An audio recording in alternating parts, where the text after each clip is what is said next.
Hi Sagittarius Ascendant, it's Nicole from outerinnerspace, and in this video we're talking about your chart ruler and some ideas which I've received relative to timing and your authentic frequency, because the way I see it is that because your ascendant sign sets up all the houses in your natal chart, the ruler of your ascendant sign, which for you is Jupiter, it kind of creates this baseline frequency, like an undertone. And when you tune into the qualities of your chart ruler, then you can come back to this authentic vibration within, and that's helpful for when you're feeling scattered, or when you're looking for direction, or just when you feel overwhelmed and you want to come back to a place of equilibrium and harmony within.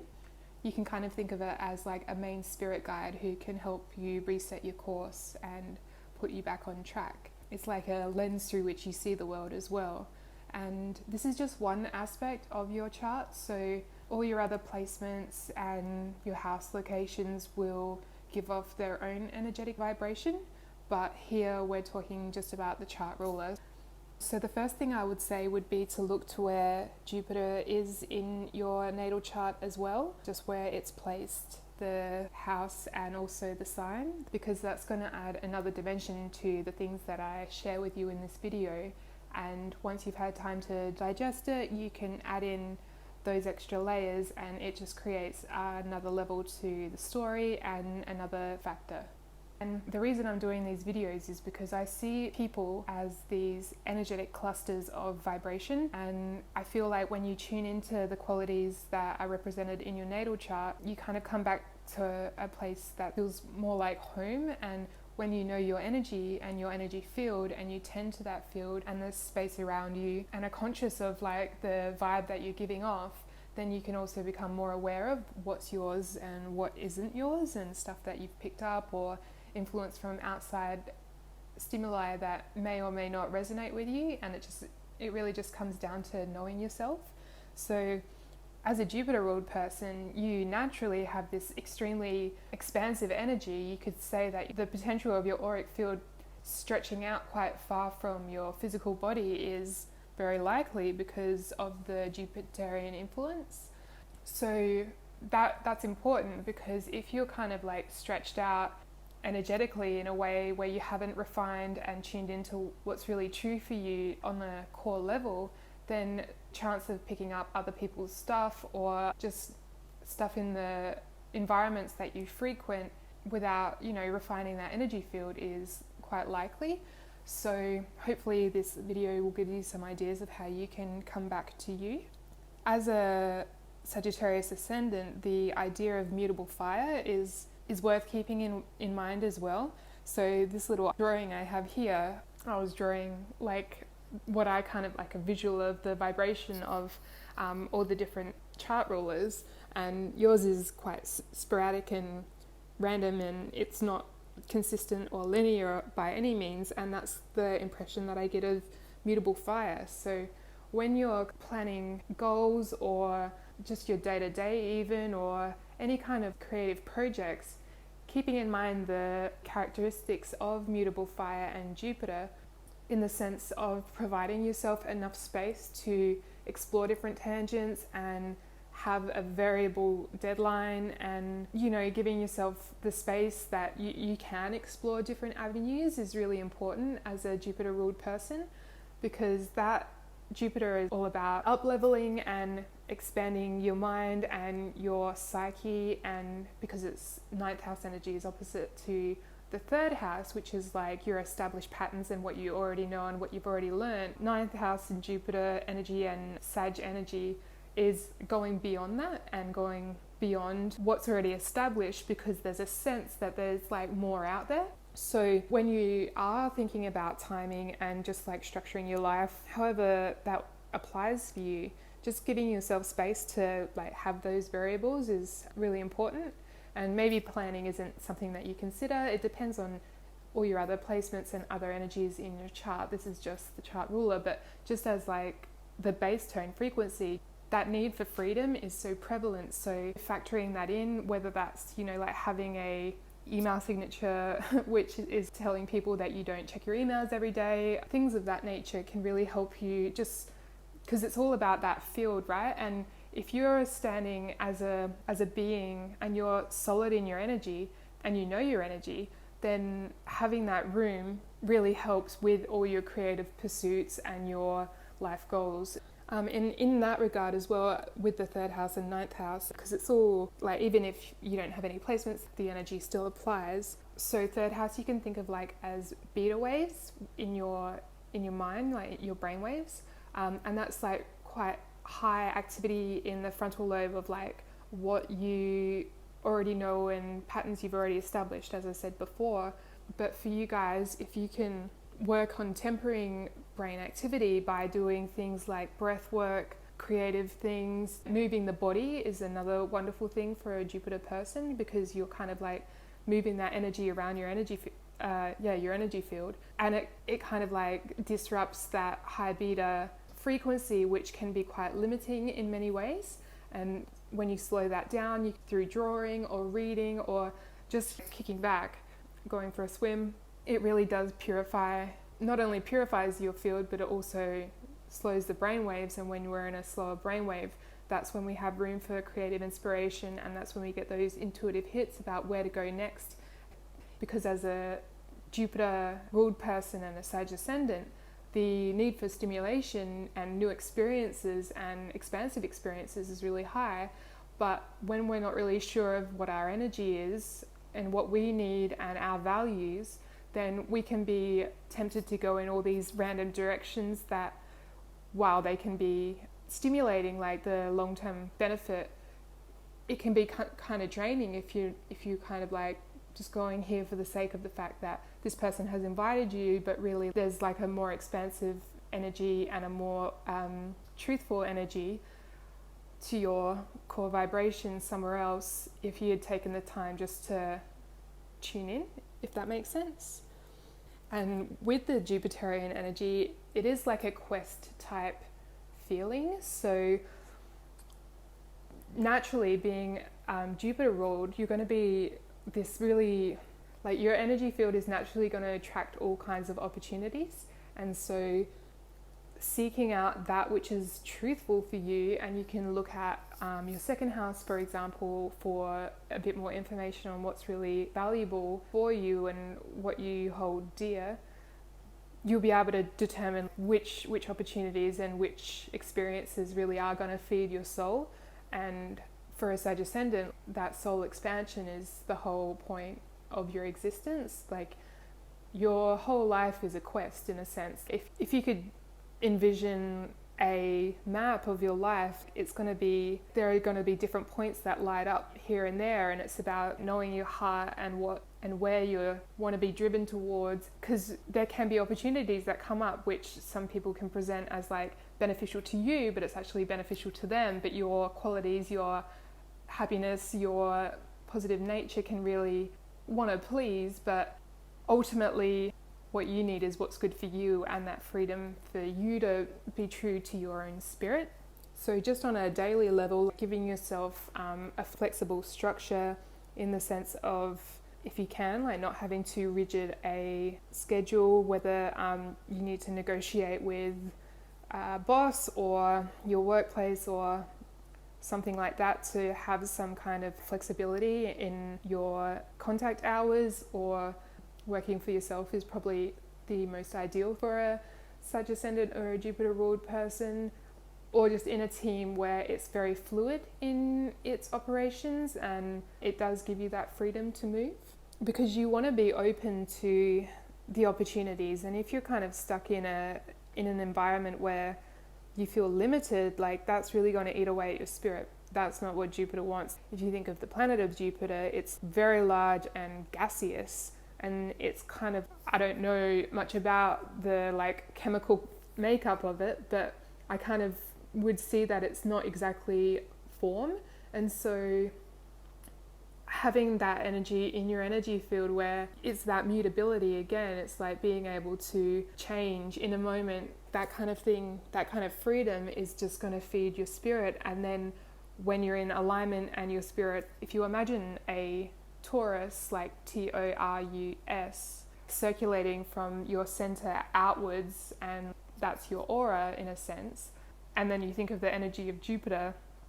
as being non-form, then as you embody that energy and you become mutable in that sense, then you're in alignment. And when you're in alignment, then the really good opportunities come, the stuff that's really going to set your soul on fire, and the stuff that's going to bring you that wisdom, that growth, that expansion, and that real true, this is where I'm going, and who knows what's going to happen when I get there, but I know for sure that that's where I'm heading. Because your whole life is a journey in a sense. So this little drawing I've got here is you kind of have to trust that even if you don't know what's around the corner, that's exactly where you're supposed to be, if you get what I mean. Like, this one clue is going to take you this far, and then when you're there, you're going to maybe need to backtrack or something like that, but that's exactly how your life is designed in a sense as a Sag Ascendant. So trusting that heart pull, and when you refine your energy field, you're going to create this magnetizing effect where you just pull it in, or you know exactly where to go. It'll just be instinctual, and that's another thing about the ninth house is quite instinctual. You just feel it in your gut, that mutable fire. It's that spark within, right? And it's just guiding you somewhere. So having that flexibility and the fluidity is just key for you guys. And another thing is that you can really tune your body, your physical vessel, by being near fire. So I'm not suggesting any pyromania, but being around bonfires and or even just like meditating on a flame can be really beautiful for you guys, because when you look at a flame and you kind of watch it dance and how it moves and how it's never consistent and it's always changing, that's the energy of a Jupiter ruled person, and it can be a really centering exercise to partake in. Another thing would be in terms of just considering the way you speak as well, because our words have such immense power. And if you're talking in a way that is out of alignment with what your truth is, it can kind of get you in a bit of trouble in a way. So be aware of sensationalizing stories or saying mistruths for the feedback garnered from other people, because basically what happens when that happens is you're emitting a false energy into the world, and then you'll get false energy back, pretty much, because our words are spells. Like, if you think about how you have an idea, right, and that's just a circulating vaporous concept in the mind, and then you verbalize it, then you're putting more form to that vibration. And then when you're putting that out into your energy field and it's not true, it really corrupts the kind of experiences that you can have. And for Sag, I really believe that truth and going on that journey to find what is true, even if it isn't immediately known, or even if you feel confused because of conditioning from social constructs or anything like that, it really does come down to knowing your energy and learning your energy, and you can do that through, studying your natal chart or any type of typing systems like human design, that kind of thing. But it really is an important detail just for Sag Ascendants to be aware of that. And in that regard, you can also look to where your Mercury placement is, just to get a bit more information on how, like, that verbal and that mental capacity that you're working with, the sign that it's in and the house that it's in, and how that complements your other placements. Because Sagittarius is the teacher, right? It's higher learning, and you can really impart these incredible truths to other people, but if you're kind of undermining your own integrity by speaking things which are sensationalized or anything to that effect, then it kind of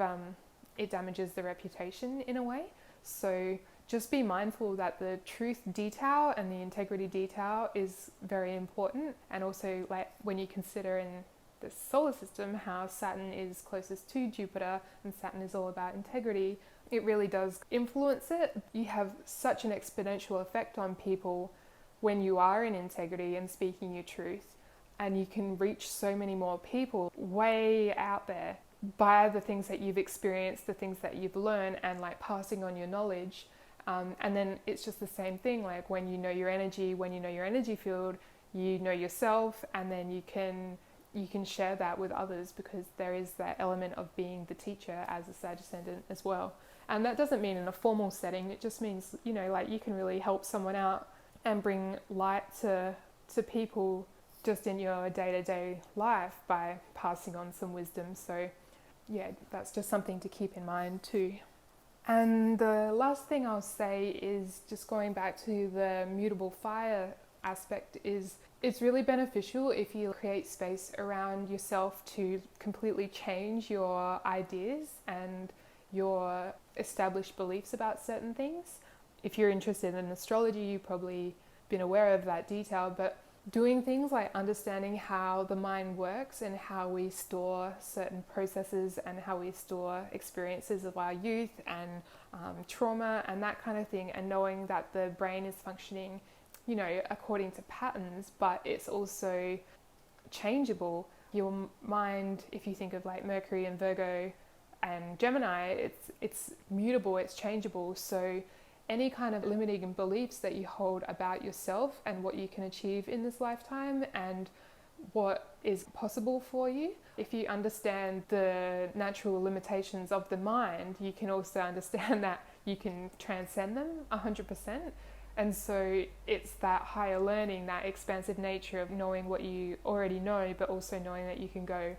way beyond that as well. Just to extend on that a little bit, when I think of Sag and ninth house energy, I think of the visionary. If you think of the in-between between the 8th house, where you're kind of working through those fears and through those wounds and kind of coming to a soul understanding of why they're here and how they're here to advance you. And then when you go to the depths of the 8th house and understand and apply that scorpionic transmutation to that energy, you kind of get set free in the 9th house in that Sag energy. And then in the 10th house, you can build that wisdom, and leave a legacy, right?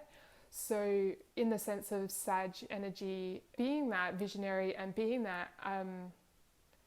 breakthrough energy, bringing that back to the mind, it's about getting out of those repetitive patterns which happen in the frontal lobe, the neocortex, which is more of our conscious mind based on past experiences, accessing the different part of the mind. For Sag energy, I kind of relate that to the occipital lobe, which is at the back of the mind, which is kind of like a visual processing center. And that's where the visions can get projected. If you imagine a projector at the back of a cinema projecting this vision on the screen, right? So doing things like guided meditations, visual meditations as well, or even just like being in your own space and trusting the imagery which comes up, because your mind is capable of so much more than the automatic thoughts that happen in the neocortex. It's about kind of tuning into those subtle senses, the stuff that doesn't make sense, and that is a bit 9th house stuff, because it's that magnetism again, it's like that pull somewhere. And so doing stuff like tempering the brainwaves to those imaginative faculties, to those visual faculties, to those visions, and you can do things like, doodling or creating art to access those slower brainwaves, those alpha brainwaves, which are more visual, and access a different dimension of your mind and of your psyche. And in those places, that's where this wisdom and divine inspiration can kind of really penetrate and give you these new ideas and these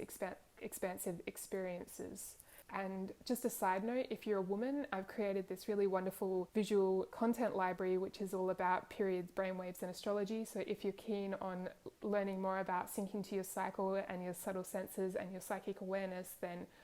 you might be interested, and there's some information about that below. So that's what I have for you, Sag Ascendant. There is a bunch of info in the description box about some of my services, and I hope you found some value in this, and take care.